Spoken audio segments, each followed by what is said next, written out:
A news کی جانب سے میں آپ کو ایک بریکنگ نیوز دے رہا ہوں۔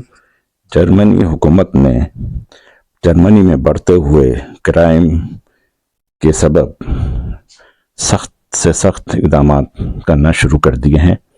یہ اقدامات انہوں نے 16 ستمبر بروز پیر 2024 سے شروع کر دیے ہیں اور لاگو کر دیے گئے تمام جرمنی میں۔ تمام ایئرپورٹس، تمام بارڈرز اور حتیٰ کہ اندرونی شہروں میں بھی پولیس کو اختیارات دے دیے گئے ہیں کہ وہ جس کی چاہے چیکنگ کریں۔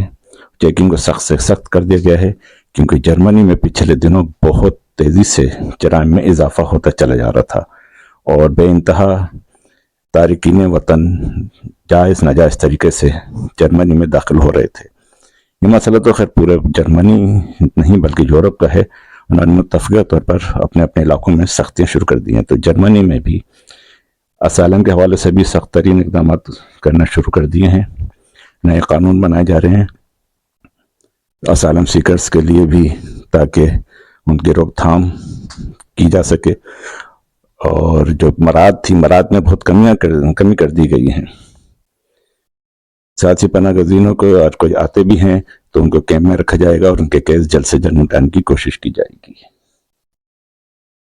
ڈپورٹیشن کا عمل بھی بڑی تیزی سے جاری ہے اور کافی تعداد میں لوگ ڈپورٹ ہو رہے ہیں۔ آپ لوگ احتیاط کیجئے، سب لوگوں کو احتیاط کریں، اپنے کاغذات اپنے وکیلوں سے رابطے میں رہیں۔ آخر میں یہاں رہنے والوں کے لیے کہ وہ یورپ کو، امریکہ کو جنت نہ سمجھیں، مسافر ہیں، مسافروں کی طرح ہی رہیں، چاہے آپ جتنے سال بھی رہیں گے مسافر۔